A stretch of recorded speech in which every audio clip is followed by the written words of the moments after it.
Welcome back to the Cine Bros podcast. We have a very special episode for you today. This is a very different kind of video than our normal podcast episodes. I've got Luke here with me today. Ray, unfortunately, could not be with us. Luke, would you like to tell the audience what type of video this is? Of course, Tyler. So what is up, guys? Thanks, of course, for watching and listening as always. So like Tyler was saying, today is very special because we're going to be doing our first tier list video.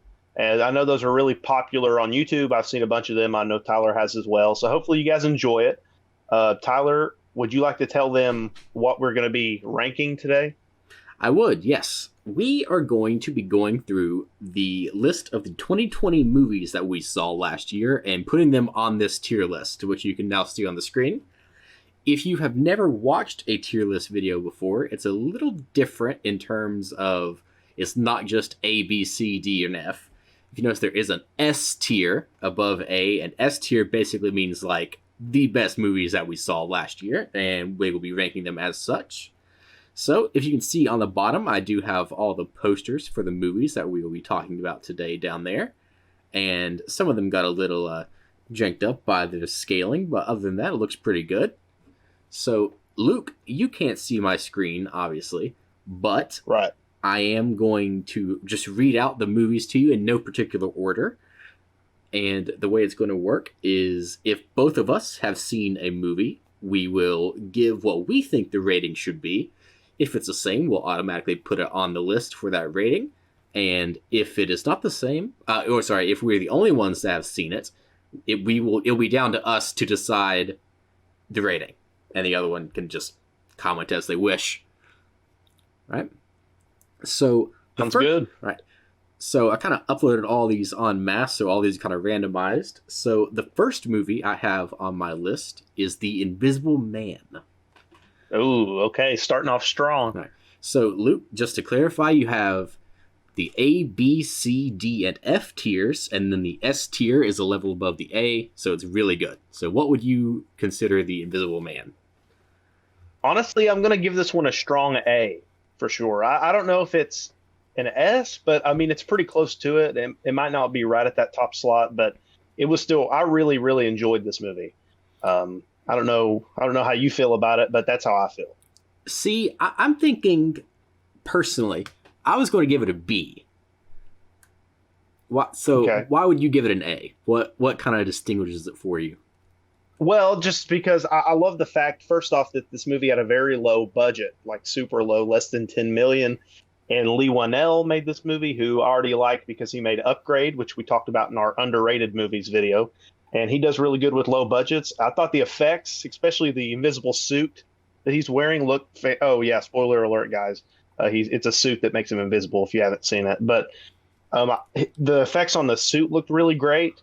Elizabeth Moss gave one of my absolute favorite performances of the whole year. She's absolutely fantastic.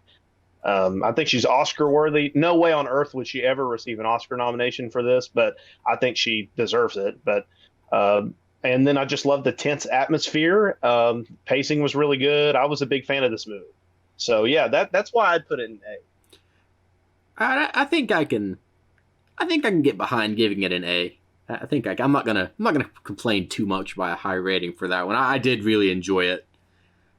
It was one of the last normal movies to come out in 2020 before all the COVID nonsense happened and everything got shut down multiple times.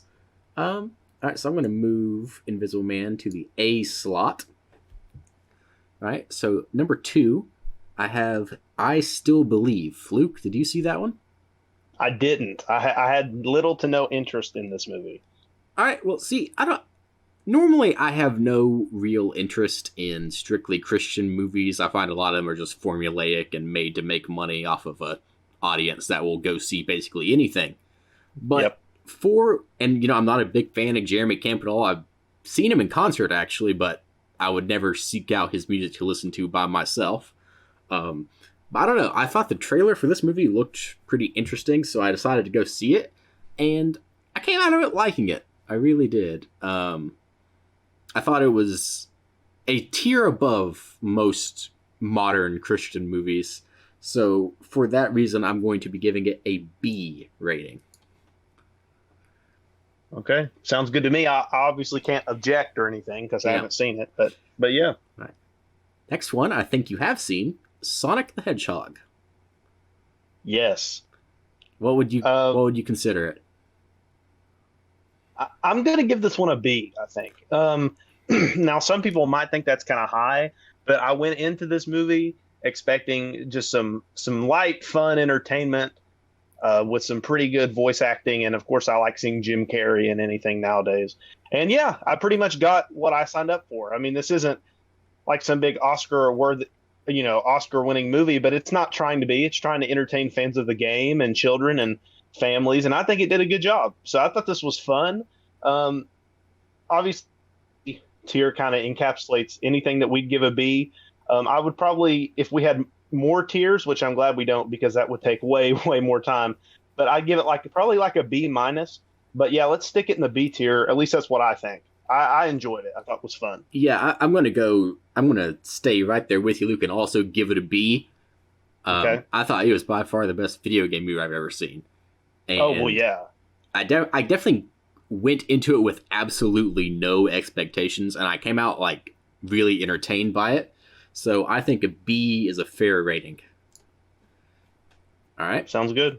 Next movie I have not seen, but you have. It's called The Gentleman. Yes. Okay. So I'm excited about this one.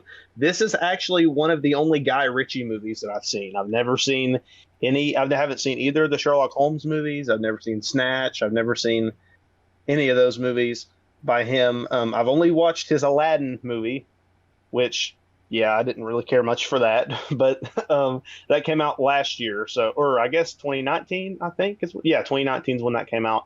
Wasn't a big fan of that. So I didn't have much expectations, but I went into this movie and really, really enjoyed it.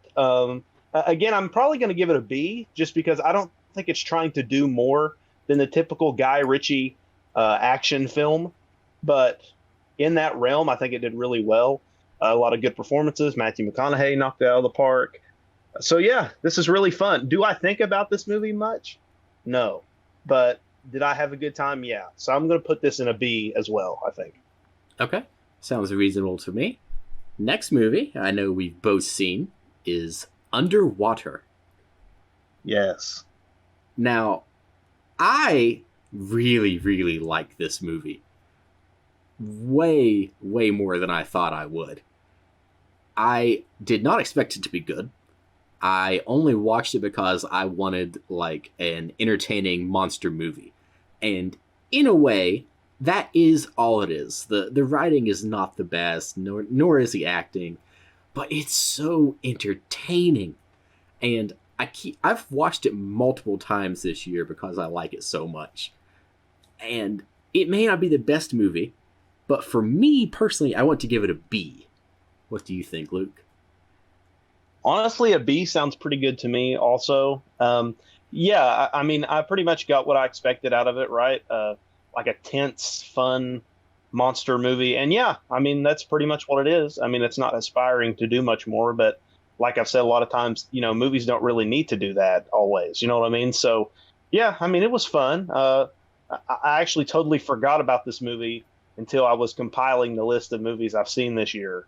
So that's not really that's not a good sign if it's not memorable. But I mean, yeah, it was fun. So yeah, B sounds good to me. All right.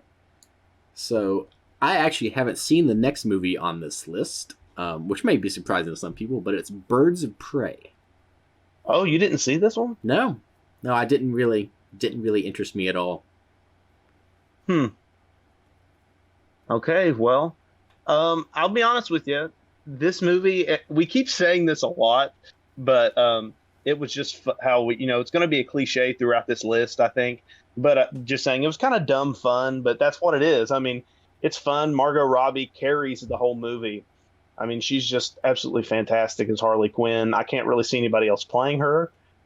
So, I mean, yeah, she did a good job. Ewan McGregor as a villain was really cool. He's really chewing the scenery here.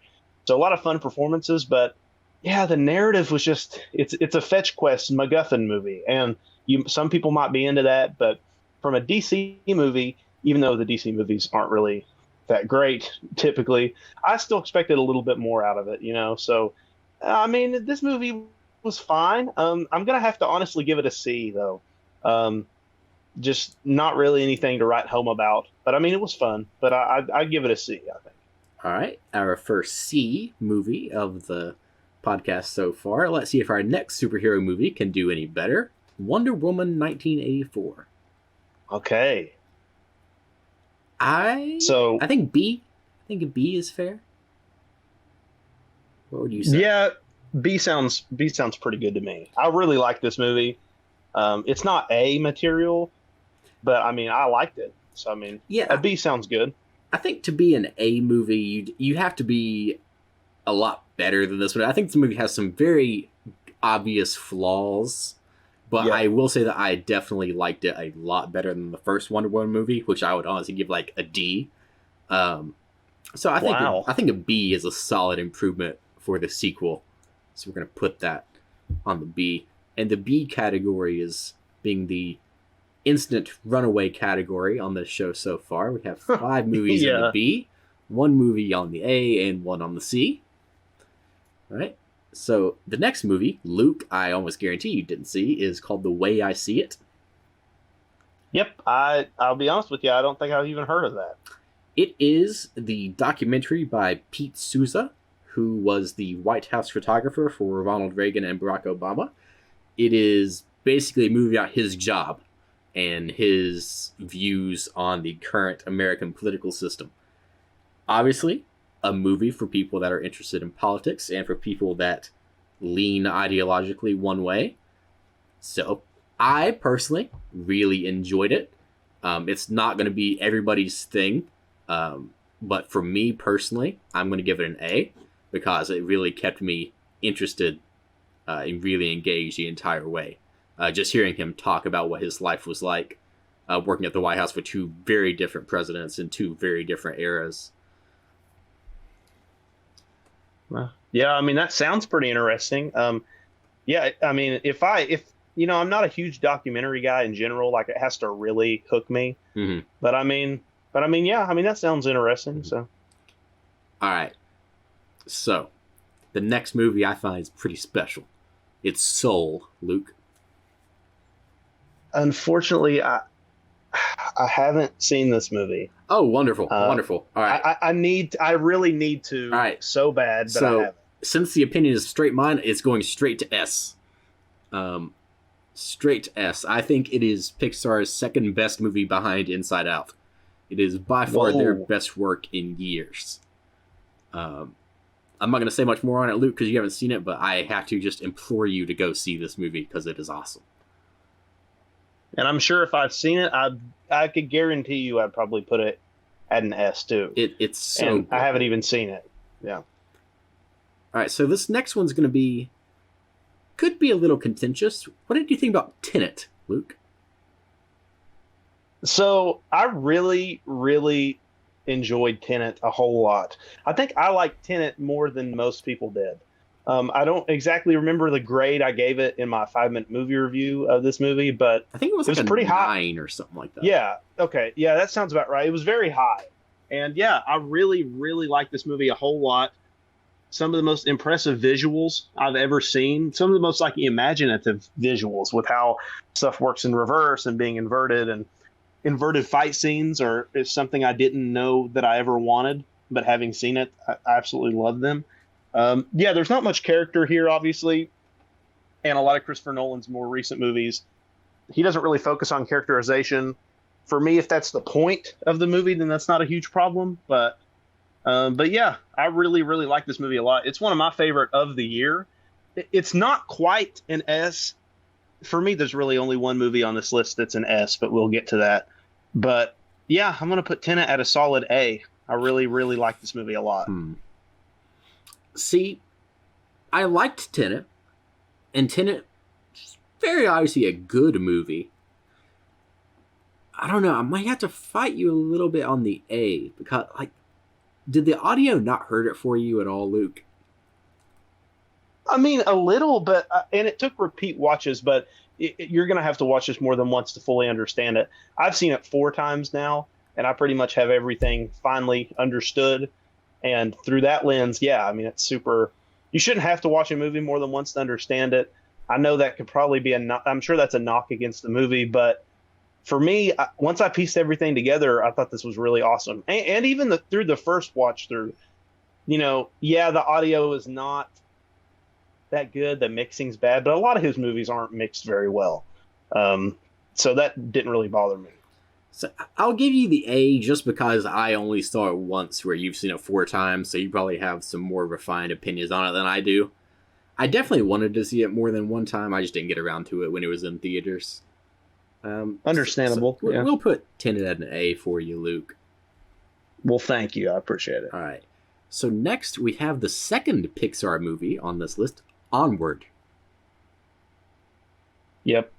Have you seen it? And I have seen this one, yeah. What do you think on it, Luke? I'm going to give it, I would put it in the B category. I know that category is going to get so full by the time this is done, but I mean, yeah, I mean, that's like the theme of movies this year, is that not a lot of memorable stuff, but a lot of good stuff. And yeah, Onward was good. The animation's obviously like beautiful because it's Pixar and their animation is just increasingly impressive by every movie they make. And yeah, the animation was good. I really like Tom Holland and Chris Pratt as brothers in this movie, and their performances work really well together. The actual plot of this movie, like the premise of the movie and the journey they go on, is a little weird. And I've seen fantasy elements kind of mixed into modern day stuff like this movie's doing. I've seen it done a lot better in several other movies. So for that, I put it at a B. It's not one of Pixar's best by any means, but it's fun. It does what it tries to do, I think. See, it was good. I definitely think my evaluation of it is hurt by Soul also releasing in the same year. But Right. I honestly kind of want to give Onward a C because I completely forgot it existed until I was making my end of the year list. Like, it did not strike me at all.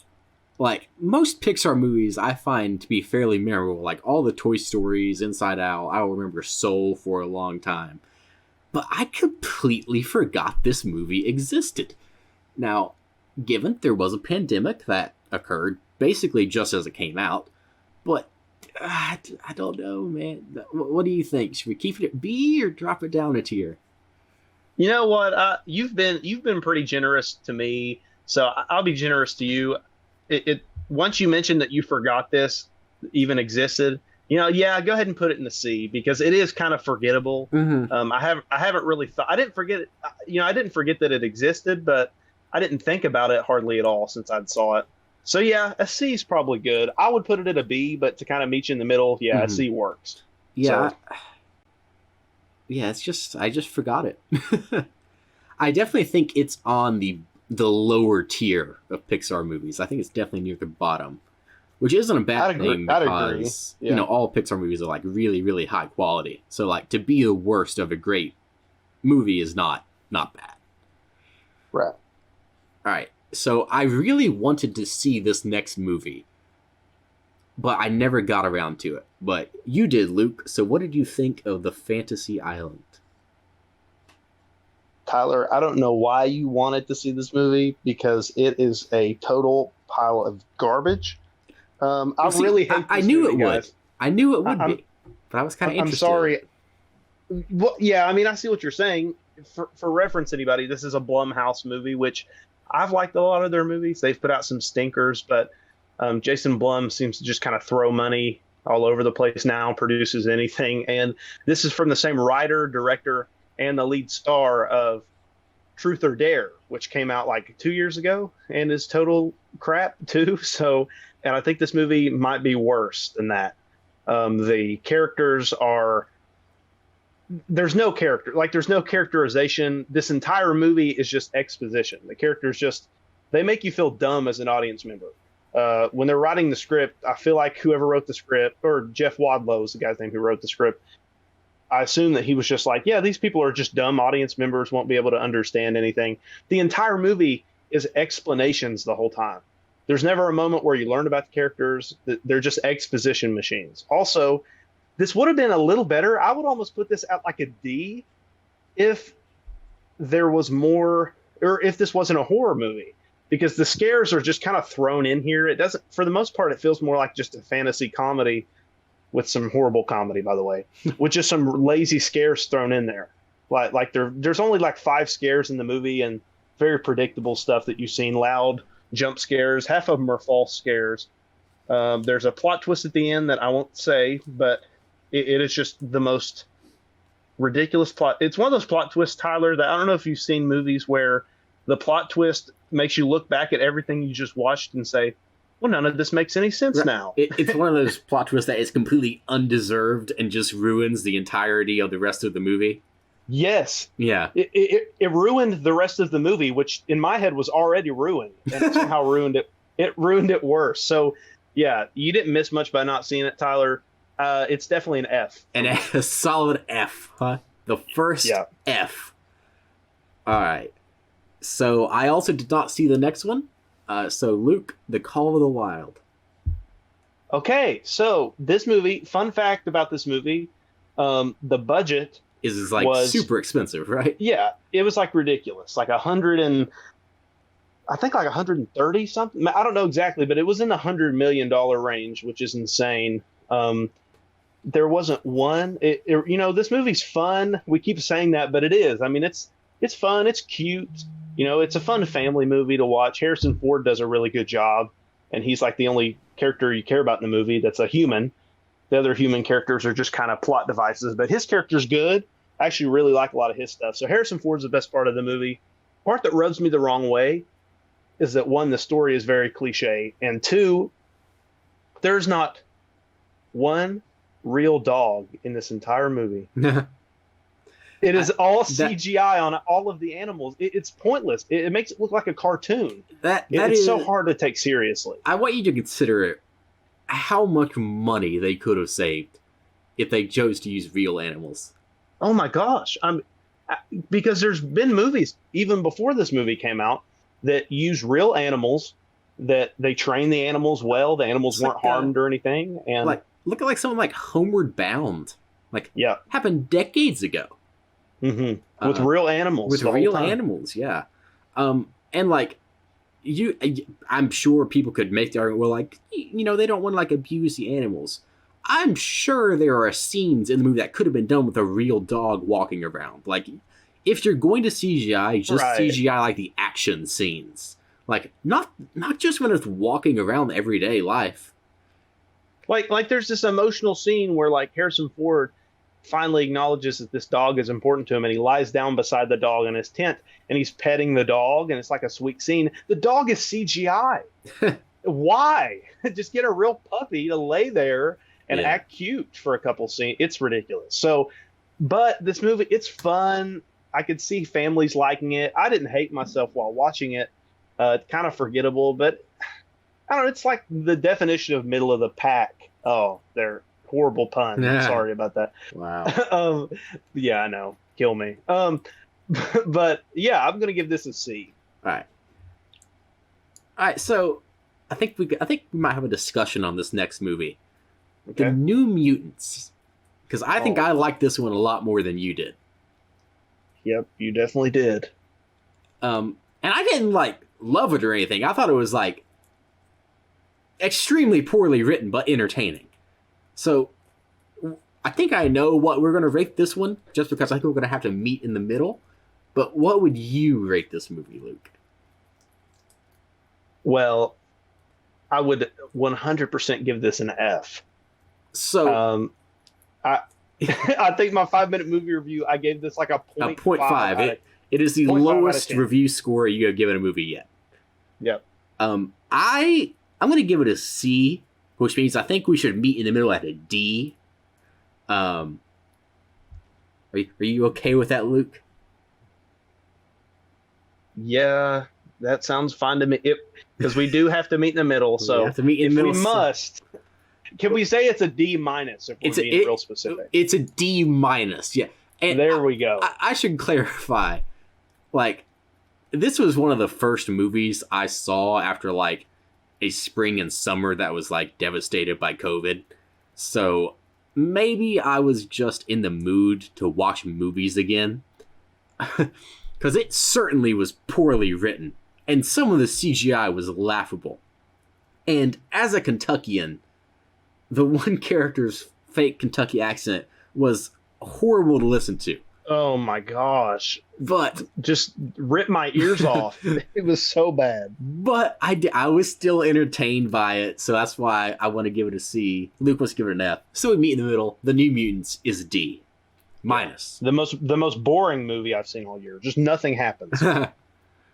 Okay. If we're going to talk about most boring movie I saw this year. Luke, did you ever watch Da 5 Bloods? Oh, wow. I didn't. I always wanted to.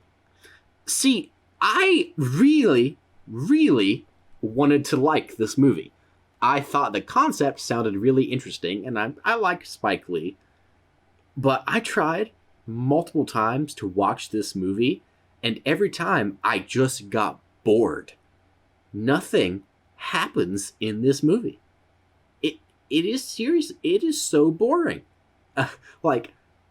Its potential is there, and it just squanders it. So for that, I'm going to give it a D. It was definitely one of the worst movies that I watched this year. I just could not get into it. And I've seen it at the top of some people's list, and I really just don't understand how. I really don't. I'd like you to watch it, Luke, and see what you think about it. See if you agree with me on that. Oh yeah, I'll definitely check it out. Yeah. All right. But I expected you to like this one. I expected myself to like that one too, but no, it just wasn't. It didn't do it for me. So where are we putting this one at? I'm putting that at a D, personally. Wow. Okay. Yeah, like I said, one of the worst of the year for me. What did you think about Unhinged? It's almost, I almost hate to admit it, but I really had a good time with Unhinged. I had a lot of fun with this movie. This was literally the first movie I saw after when theaters reopened. Over Tenet? Yeah. Really? Yeah. Yeah. Well, it's because there wasn't a showtime for Tenet that kind of worked that day, and I really wanted to see a movie, so I was like, "Oh, I'll watch Unhinged." But yeah, I'm serious, guys. This movie is dumb. It is really dumb. The plot, so many plot holes. You could pick this apart if you wanted. I wanted some fun with some surprisingly really good action sequences and a lot of tension. And I got that. You know what I mean? The plot, not good. Characters, poorly written. The action sequences, though, are actually fantastic. And the acting is all around good. Karen Pastoris, who I've never heard of before, but she plays the mom in this movie, the woman who's tormented by Russell Crowe's character. She's fantastic. Russell Crowe, this is the best I've seen him in years, right? Obviously, he's got Gladiator and all kinds of movies like that. And so he's obviously an Oscar-winning actor. And I kind of forgot that. I hadn't really seen him for a while. And yeah, he's really terrifying in this movie. This movie was so entertaining. I want to say it was fun, but it wasn't really fun. It just kept me on the edge of my seat the whole time. It was very nerve-wracking. This movie kind of almost gave me an anxiety attack because it's just so tension-filled. So yeah, this movie is really stupid, and you can pick it apart if you want. I, however, do not want to. I really enjoyed this movie, and I would kind of like to see it again. I hate that I've just seen it once. So yeah, I'm going to give this a B, actually. A B? Yeah. Okay. Yeah, I just haven't. It did not interest me whatsoever. I've heard it's decent though. A lot of people I've heard talk about it kind of agree with you that they had a lot more fun with it than they were expecting to, and that it's just a really good time. Yeah. So Luke, you've reviewed this next one on the 5-minute movie reviews. What did you think of The Hunt?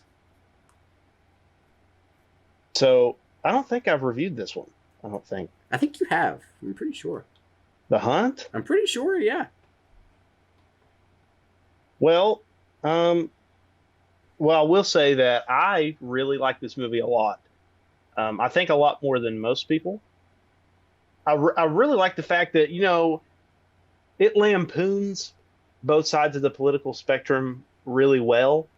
And It pokes fun at everybody. Like no one is left untouched by this movie. It pretty much pokes fun at everybody. Aside from the political stuff, which was, it's honestly the controversy behind this movie was way overblown. It's really dumb. The Yeah, it's controversy very is really stupid. dumb. Really Like stupid, it was yeah. controversial on both sides for the complete wrong reasons on both sides. Yes, yeah, Like neither side understood what the movie was trying to say. yeah, Um, yeah. I agree, but I really enjoyed this movie. I really loved Betty Gilpin in this movie as the main character. She is just so bad A and just so entertaining. Very good performance. All the acting's good. Hilary Swank as the villain's really good. All the fight scenes and action sequences are actually a lot bloodier and a lot more well done than I expected it to be. So I really liked this movie a lot, and I think the main character was written pretty well. She's mysterious enough to care about her, but you get a little bit of tidbits about her character throughout. Throw in some awesome satire, and I'm going to give this movie an A. I really like this Okay. movie a lot. that Yeah. was unexpected. Yeah, I didn't expect it to be that high. And I just looked. You haven't reviewed this one, so that was my mistake. you're good, man. All right. I hate the next movie we're about to talk about, Luke. Which one is it? Freaky. You hate it? I don't like it. I don't like it at all. Like, at all.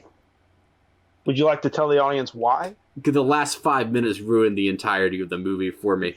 It was I so will say- I'll- stupid. It was I will so give you dumb. That was dumb. It and the entire rest of the movie, it's like you said with Fantasy Island. The last 5 minutes ruined the already ruined movie. It was a little entertaining, and if the last 5 minutes did not happen, I could see myself wanting to give it a C. But man, I really want to give this movie a D. Just straight up a D. What do you think of it, Luke? See, I agree with you that all that stuff that you said is warranted, especially about the last 5 minutes, which is stupid. But I'd give this movie a C, honestly. Like the performances are cool. This premise is kind of lame, but at the same time, like Vince Vaughn and Catherine Newton are entertaining enough in the lead roles, and bloody kills. I freaking love bloody slasher movies, and it's been a while since there's been a new one come out. So I really love just like the over the top gore in this movie. I mean, yeah, it was a good time at the movies, I thought. The last 5 minutes, though, is stupid and ridiculous. But for me, it didn't tarnish what I saw before, which I think is just kind of a mediocre horror comedy. So I'd give it a C.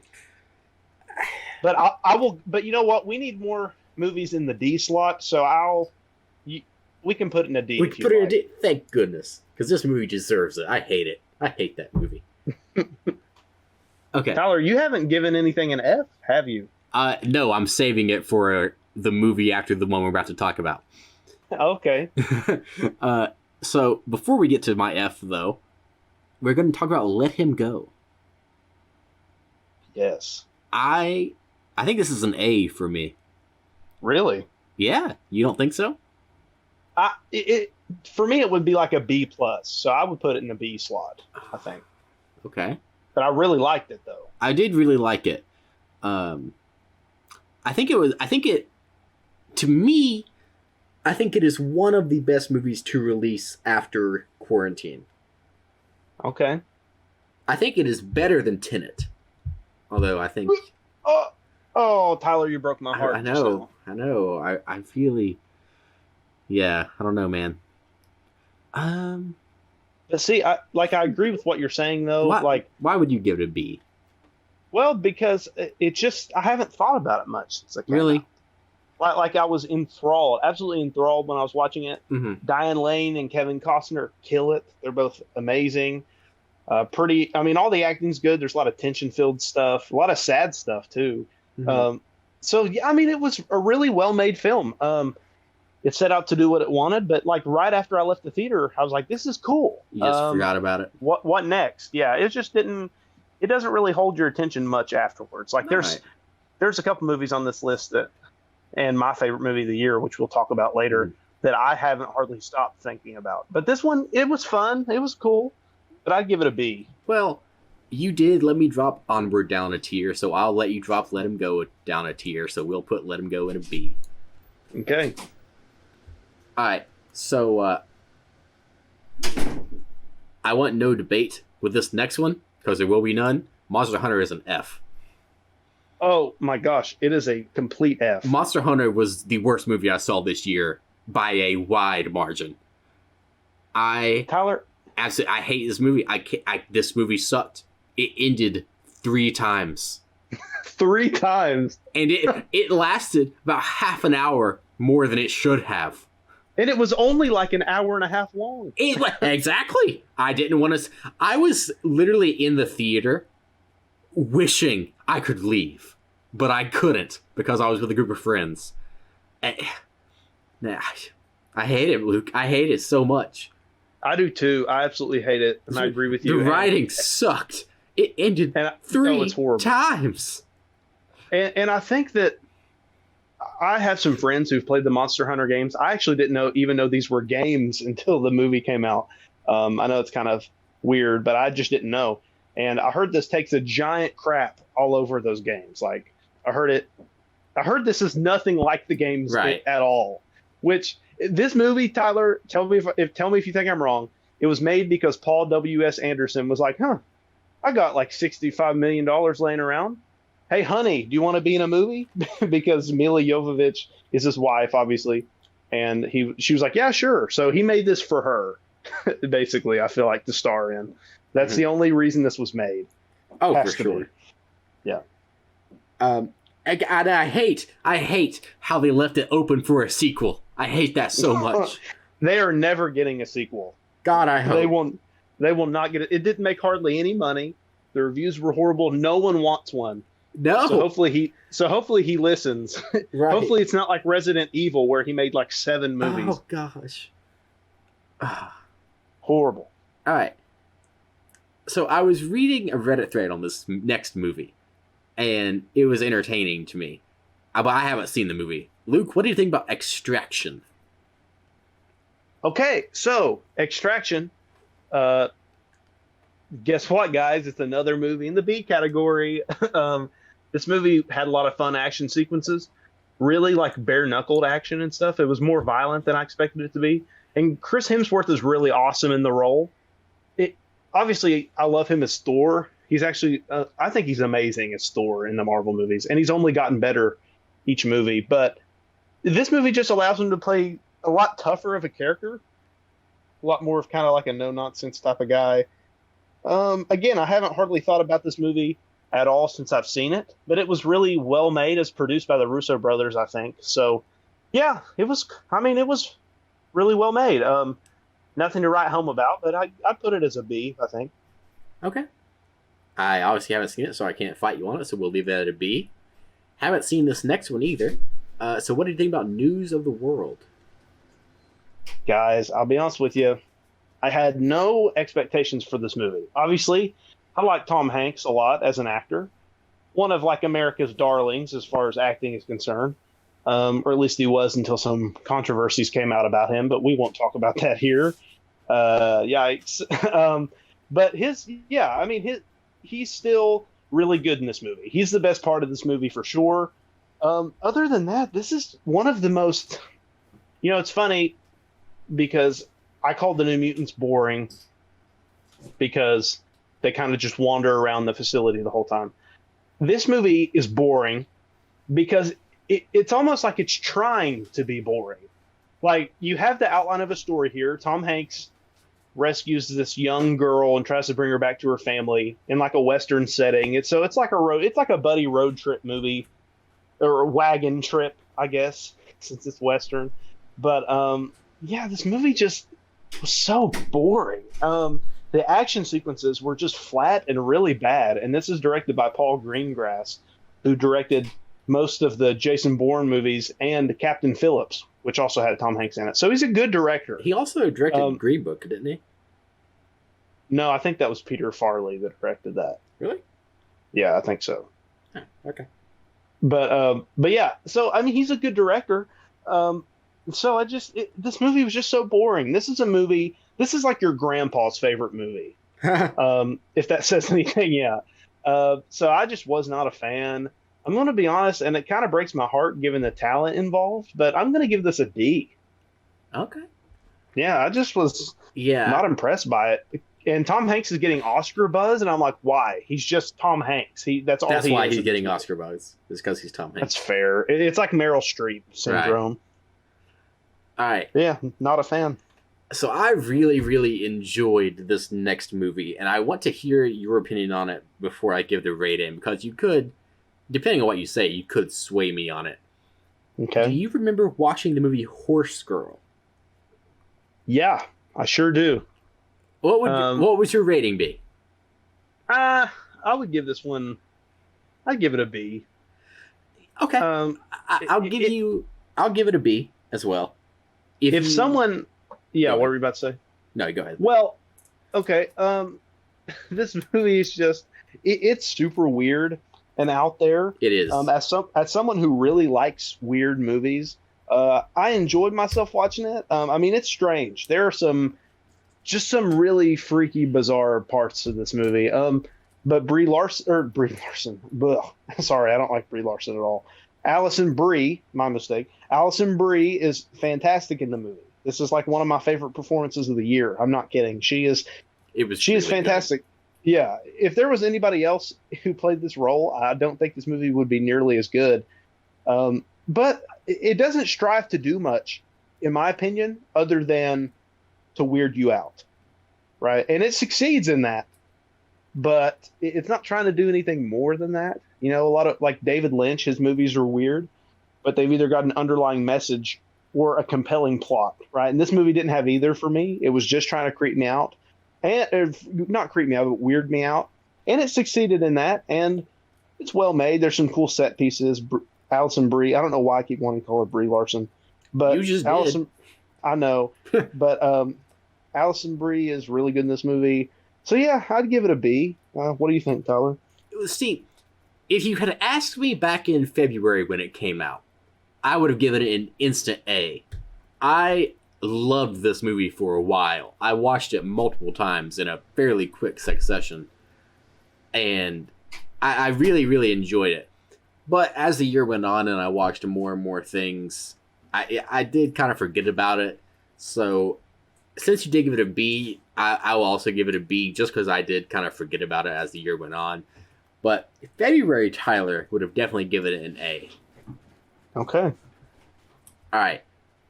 I had now, Luke, you did have some movies on your list that I had never even heard of. Yeah. And this is one of them. Can Mhm. you tell me what in the world is Spencer Confidential? Okay. So, guys, Spencer Confidential is a Mark Wahlberg action comedy that came out on Netflix earlier this year. It was like January or February. It was really early. That would definitely be why I haven't heard of it.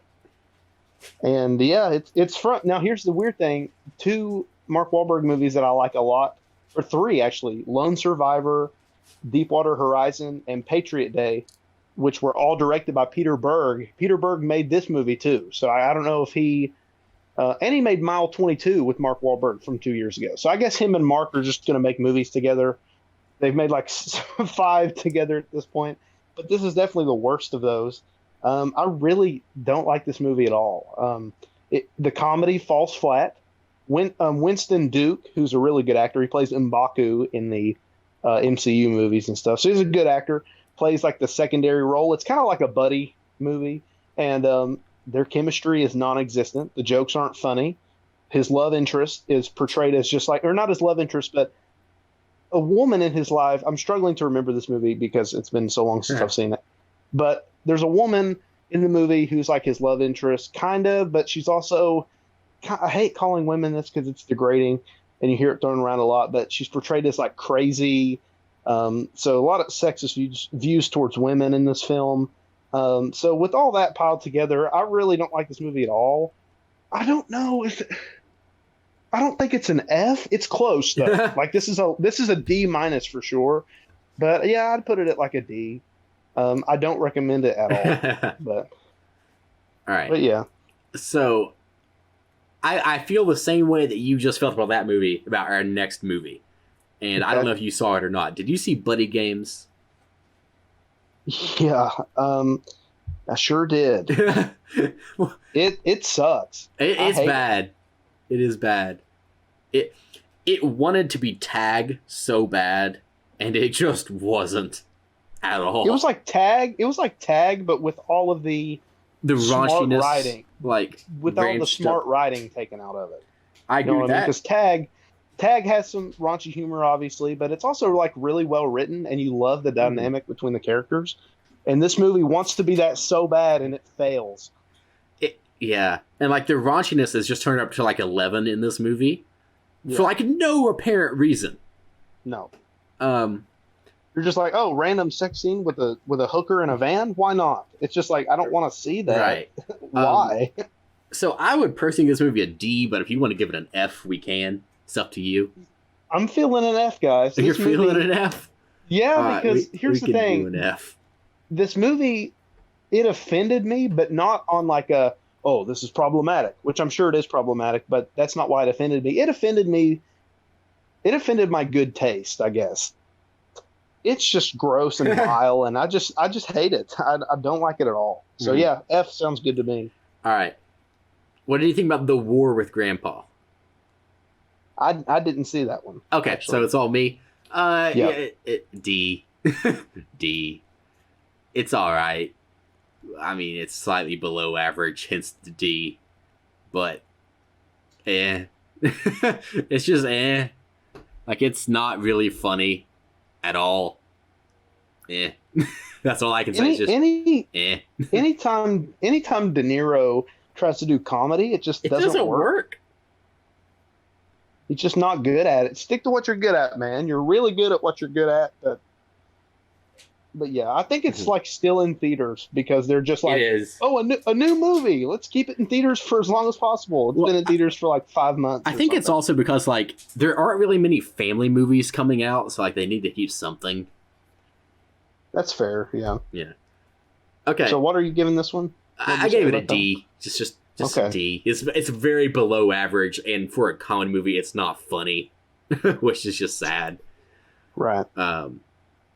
Okay, what did you think about Half Brothers? Okay, the next, 5 movies on the list I haven't seen, so it's going to be all you. Oh, okay. Okay, so Half Brothers.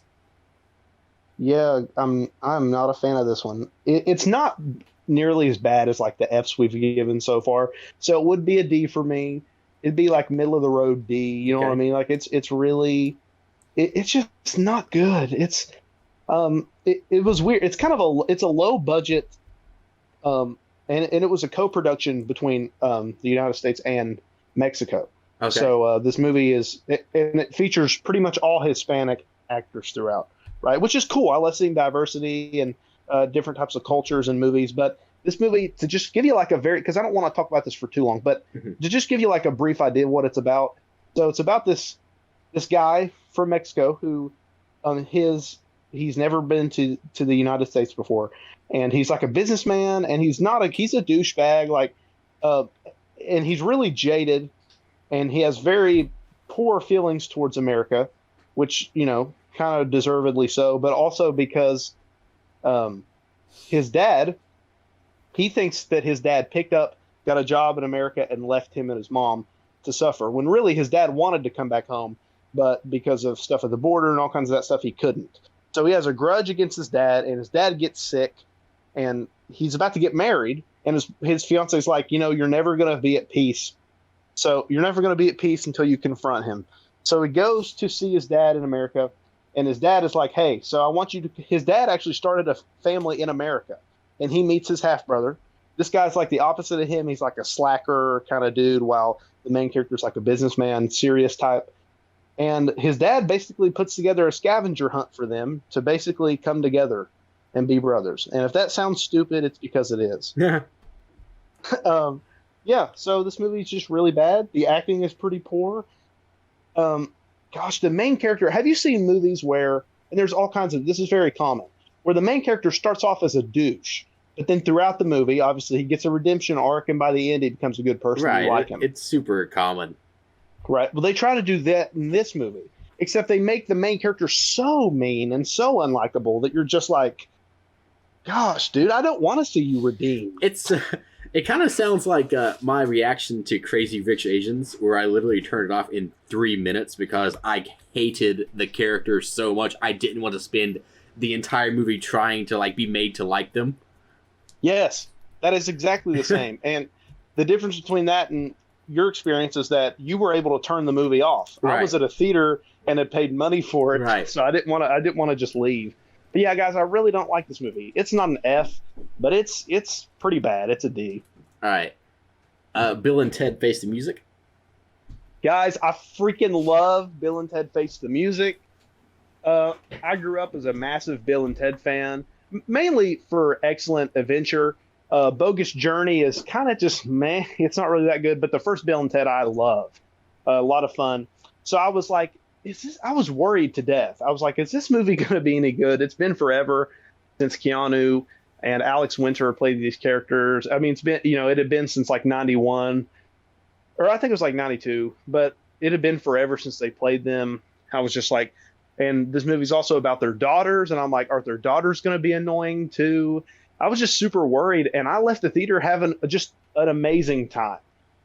There's not very many optimistic movies anymore. The tone of movies has kind of matched the tone of the world over the past couple of years, but not this movie at all. This movie is so fun and optimistic, and it's just so fun. It's like a warm blanket. You know what I mean? Like, it's just so much fun. It's obviously not like amazing by any stretch, but it doesn't disgrace the Bill and Ted legacy. It actually adds to it pretty well. The daughters are really cool, and they're really fun to watch too.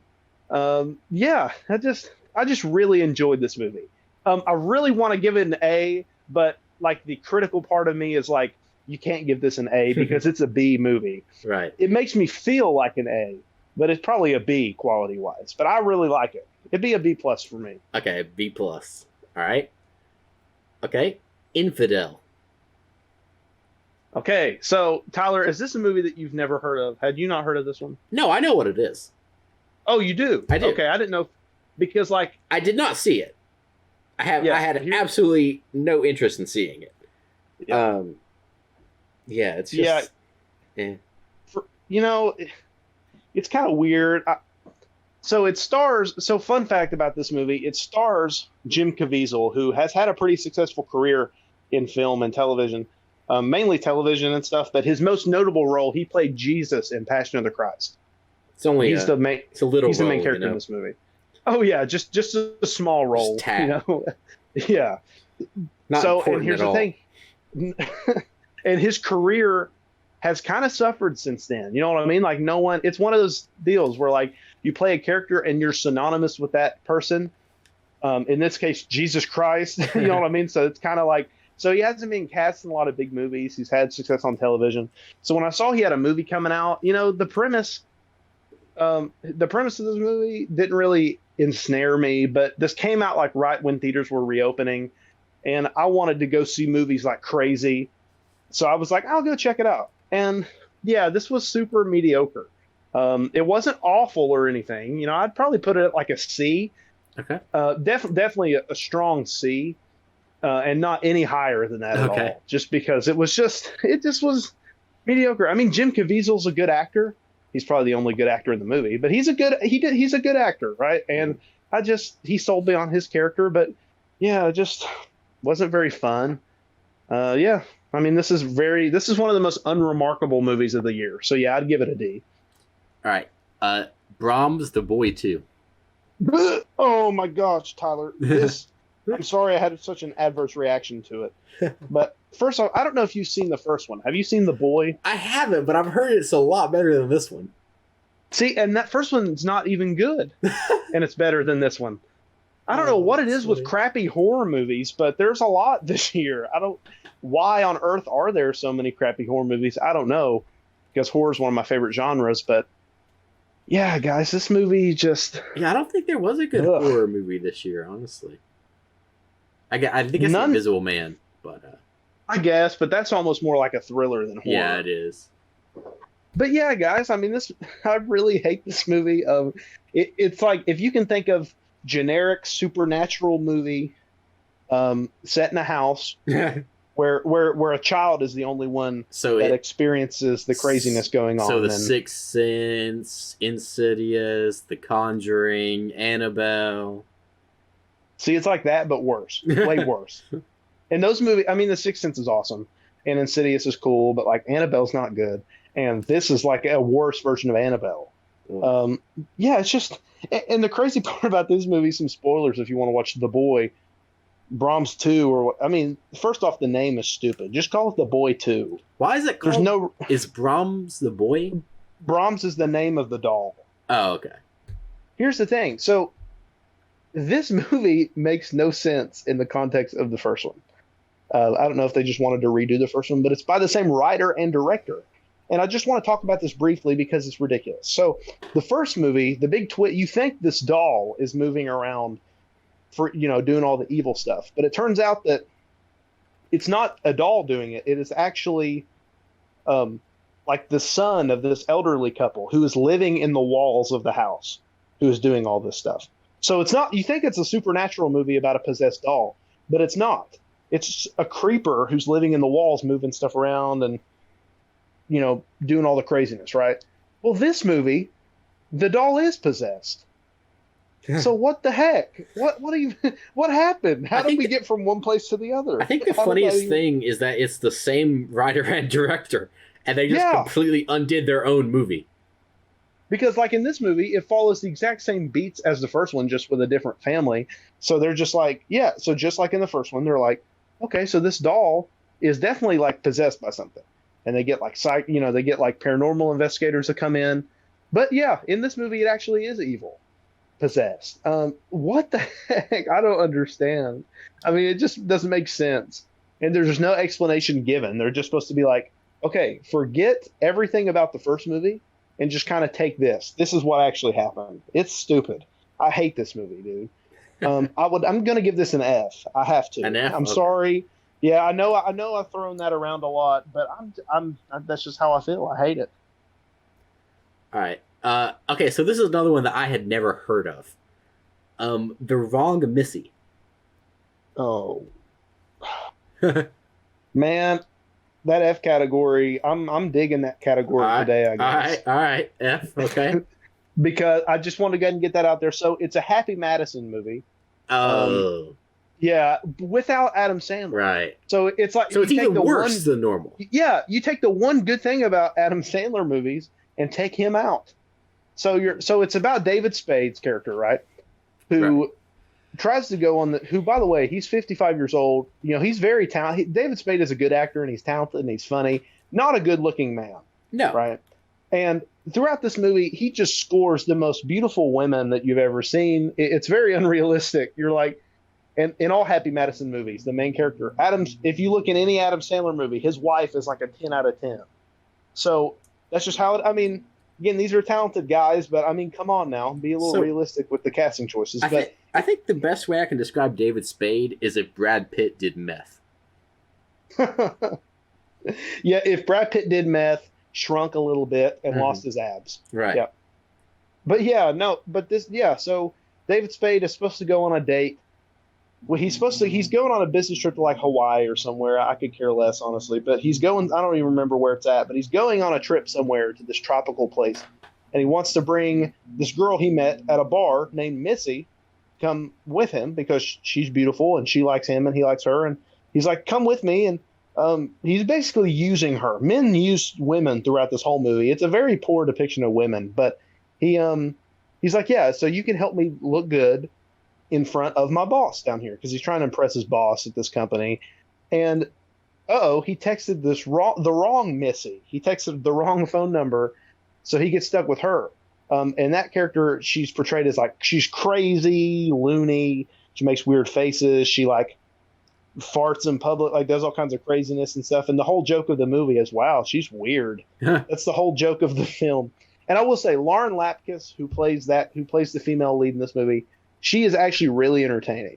She's super like kind of weird and just does a lot of funny stuff. Her facial expressions are really funny. She's like the only good part about the movie. Everything else sucks. Yeah, I mean, and plus it depicts women in a very poor way, which listen, Happy Madison movies have their place in in pop culture. They can be fun. They don't always depict women good. It's basically an excuse for Rob Schneider and all his buddies to hang out with each other and make a movie. And that's what this is. And yeah, I'm giving this an F. I really don't like this movie at all. All right, so let's go on the complete opposite end of the spectrum. And I believe this was both of our favorite movies last year. Promising Young Woman. That's an S. Yes. That's Yes. an S. Oh, 100%. Yep. S. All right. It's probably the only movie on this list that I put as an S. That is an S. I have one more S, but yeah, this movie's so good. It's so good. I haven't stopped thinking about it since I've seen it, and I've seen it twice. This movie's so absolutely. good. I really, really like this movie a lot. And I'm not going to lie to you. I wasn't all that interested in it before you saw it and told me how good it was. Okay. I'm so glad that I listened to you because it was so good. All the actors were great. The writing was great. It was all great. I love it. Yeah, dude, I absolutely adore this movie. Carey Mulligan deserves all the Oscars. She's so good. Yeah. Bo Burnham is really good too. Mm-hmm. He's like, it's weird because he's not a very nice he's not you. Sorry, spoilers. He seems like a nice guy, and you learn something about his character at the end. But it's weird. Like, he plays quirky so well, but then on a dime can be kind of menacing at parts, which is really impressive. Mm-hmm. I thought that the writing for this movie was great, and the tension was insane. And like, everything that happens subverts your expectations. Like, you expect the movie to go in a certain place, and it completely goes the other way. Mm-hmm. I freaking love this movie, guys. I'm serious. It's like a top 20 for me, I think. I'm going to agree with that, Luke. I think it really is. I think it's a top 20 movie for me. Like, of all time. Of all time, yeah. So yeah, this is an S for me. And spoiler alert, guys, it's the only S that I think should be on this list. Mm-hmm. So, did you ever watch Hillbilly Elegy, Luke? No, but I was always intrigued by it, though. So, it's decent. It may just be because I'm from this region. It's so average. Like, so Amy Adams is one of my favorite actresses. It just makes her, it's just so boring and formulaic, and it's just so average. Like, they have kind of like an interesting premise for a story, like the trials and tribulations of like Appalachia told through 3 generations of a family. But it just falls so flat. And I think it's a C. It's not, it's just decent, man. And like, I agree. Yeah, I mean, I haven't seen it, but I would probably, if I saw it, I'd probably feel the same way you would. Mm-hmm. I think like the real life story about J.D. Vance, because this is based on J.D. Vance's life and stuff, I just don't know if that's like movie worthy to me. It's not. It is a story that has happened to like countless other Appalachian like people.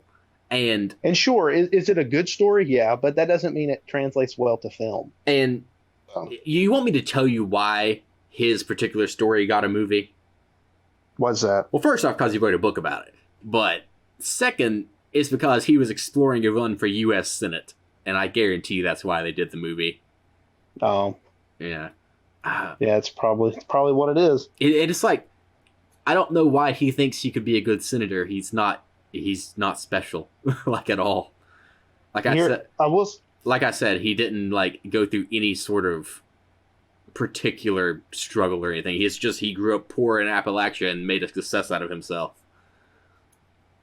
Like, it's nothing really special, and it creates such a boring movie to watch. And this movie was like lambasted by critics very harshly. Mm-hmm. I feel like it's probably more like middle of the pack, just boring. Right. But yeah, I haven't seen it, so I can't really say anything. I definitely do not think it is as worthy of the criticism as it got. I think it's a solid middle of the pack movie, which is why I give it a C. Gotcha. All right, so I do not think you've seen this movie, but I have. So this is my one Netflix entry on the list. Have you ever heard of the Willoughbys? I sure haven't. I don't even know what that is. So it is an animated Netflix original that though I can best describe it as the Addams Family minus all the kind of horror-y elements, the kind of weird, the supernatural. It's about these kids whose parents hate them, and the entire movie basically them like trying to figure out how to kill their parents. So like a little dark in premise, but the movie is really lighthearted and fun, and it like me and my girlfriend watched it, and neither of us had any real expectations for it. We both thought it looked a little weird, actually, but we came out of it loving it. It was just a really nice, feel-good movie. Especially if you have kids or a family and you want something to watch, I highly recommend this one. I'm going to give it an A. I really, really liked it. Oh, okay. Yeah, I really, really liked it. I recommend it, Luke. Okay. All right, so the next one, The Honest Thief. I have not seen it, so what did you think, Luke? I mean, Liam Neeson, you're a great actor, my man. You used to be in good action flicks like Taken. Well, I guess just Taken, because the other Taken sequels I don't think are any good. But Todd William left a comment on your review of The Marksman, and he said Liam Neeson has not been in a good action movie since Taken. And I responded with, yep. I think every movie Liam Neeson has been in since Taken has tried to be Taken and failed. Yep, 100%. And that's what this movie's trying to do. Mm-hmm. And listen, nothing against Liam Neeson. He does not look his age. He does not. He's getting old. He is nearly 70 at this point.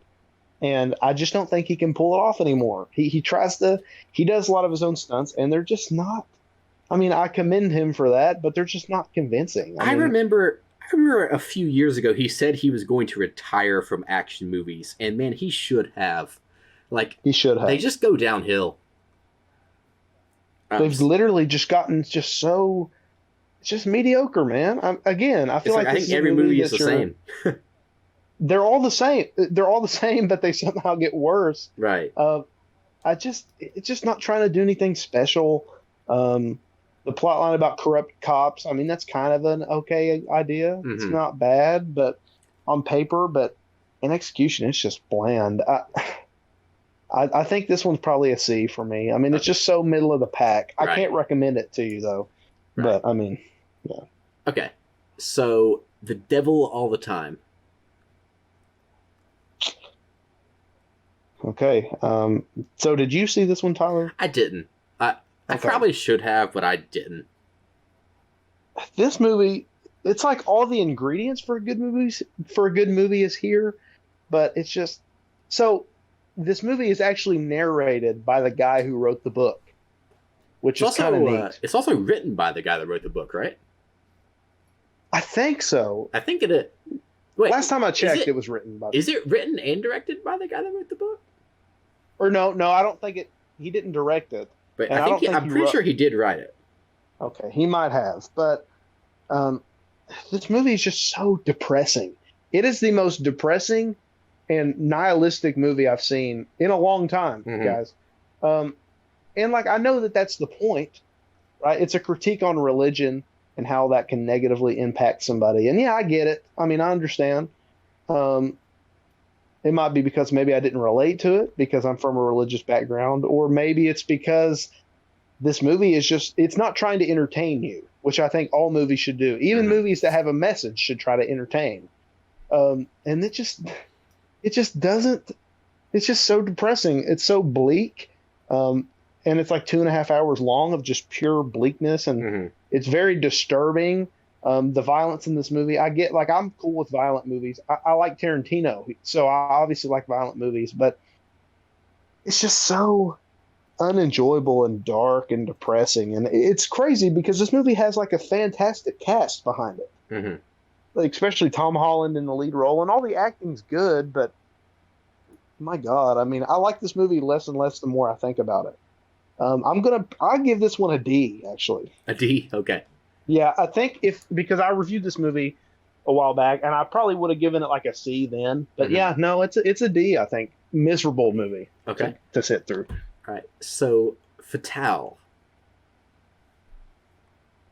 Fatale. Okay, so guys, this is the latest, and there's one every year.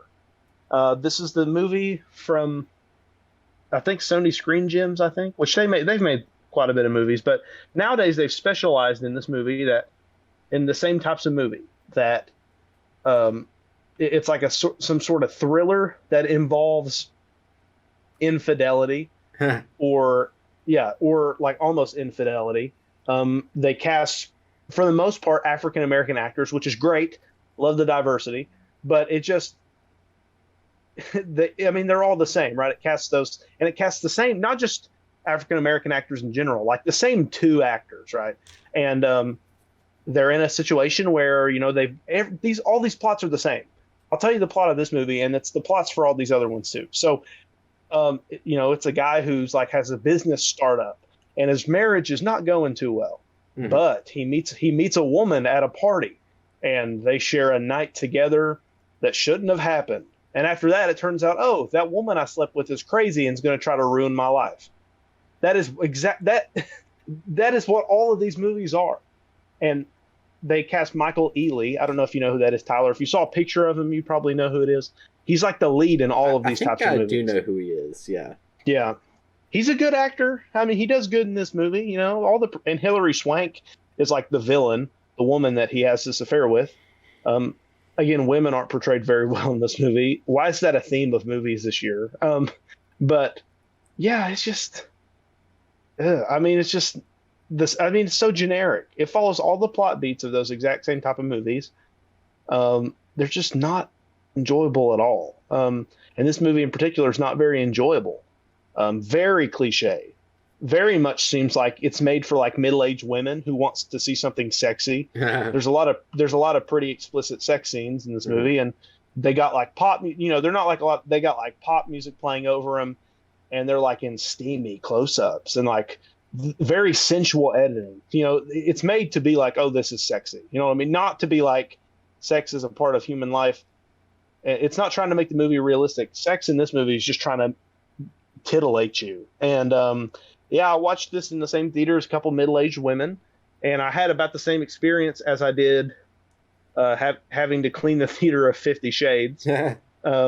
It's that same type of demographic, by the way, that they tried to snare for this movie, but it didn't really grab me at all. I really don't like this movie. Hilary Swank and Michael Ealy do their best with the material they've been given. That's about it. So I've rambled on long enough. This is a D for me. Okay. Now, this is the last of the movies I haven't heard of. But from looking at the poster, I'm pretty sure I can tell you what it's about. So I'm going to tell you the name of the movie, and I'm going to try to describe what I think it's about. Okay. So this is Spree. And okay. I guarantee you it is a knockoff of American Psycho, but it turns out horribly. Okay, so you're actually wrong about that. Really? Yeah. Okay. So I actually really like Spree a lot. Really? Yeah. So to tell anybody who hasn't heard of this movie, which a lot of people haven't, it definitely slipped under the radar, went straight to VOD. Came out like middle of the year, I think, maybe August or something. I don't exactly remember, but yeah. So Spree is about a guy who wants to become a social media YouTuber, social media influencer, and it's cringy because he tries so hard to be. All his videos are getting like no views, which is weird. That's a little unrealistic. Like I feel like anybody could put out a video and at least get like, I don't know, 10 views or something maybe. But this guy's getting like no views on his videos, and it's called Spree because he uses the app called Spree. It's a ride service app. Mm. So he's like an Uber driver kind of. And this movie is basically about he becomes so obsessed with fame that he starts to kill people and document it through. So he starts to pick up passengers and kill them in different ways. And this movie is a pretty solid thriller. It's got Joe Keery as a lead character who he plays. I haven't watched Stranger Things in so long. Steve, yes, he plays Steve Harrington in Stranger Things, who's like my favorite character in that show. And he's a good actor, and he does a really good job here. I think I read one review that said, this is relatable for anyone who's trying to achieve fame on YouTube. And I'm like, well, not really, because he starts to kill people pretty early on to achieve fame. So right. So that's not true. But yeah, it was really well done. It's all presented in like a found footage type of style, like all through uh, cams on his, all through his phone or like security cameras and stuff like that. And I think it's a lot of fun. It's really well done. I will say it's one of those movies that falls apart in the third act if you think about it too much. Mm-hmm. But it's fun. I really like this movie. It's definitely a solid B for me. I was surprised. I didn't expect to like it much. But yeah, it was good. I liked it. Okay. All right. So I don't think you've seen this next one. Have you seen the Trial of the Chicago 7? No, I have not, sadly. I know you have, though. I have, and I'm going to put that right up to S because I really, really loved this movie. It's one of my favorites from last year. If you like Aaron Sorkin, you're going to love it. I personally think Aaron Sorkin is one of the most brilliant writers working today. I think he's made some really great stuff, and this movie is incredible. The acting is great from all of the leads. The cast is stellar, by the way. The writing is so solid, which is exactly what you'd expect from an Aaron Sorkin movie, and the story is so good. It's based on a real story. Obviously, it's based on the Trial of the Chicago 7, and he adapts the true life story so well. And I would recommend anyone that is even a little bit interested in history or politics or just likes Aaron Sorkin and well-made courtroom dramas to watch this movie, because I really, really loved it. Definitely watch it, Luke. You really need to. All right. Have you seen Come Play? Yep. All right. I sure have. Guys, I'll be honest with you. This is going to make me sound like not a very good film critic, but I fell asleep during this movie. And listen, it wasn't late at night when I saw it. Well, no, it was probably like 7:00 in the evening that I saw it. Oh, so I wasn't really like 75 now, Luke. I guess this movie turned me into a 75-year-old man. Yeah, it's just, again, this is a super generic horror movie, and it didn't hold my attention in the slightest. Like even a bad horror movie, like something like Fantasy Island, which obviously we put in the F category, it at least holds my attention, right? I was never bored. But this movie is not as bad as Fantasy Island, but I would prefer to watch Fantasy Island over this because it at least holds your attention. You can at least laugh at the crap that's on screen. This movie is just it's just serviceably mediocre.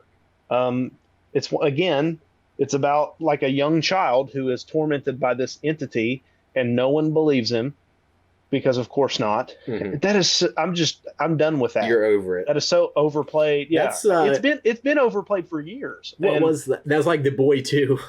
It's like the exact same thing you said for The Boys 2. Yeah. And you know what? It's better than The Boy 2 because it features some pretty good acting. There's a couple scares in here that work pretty good.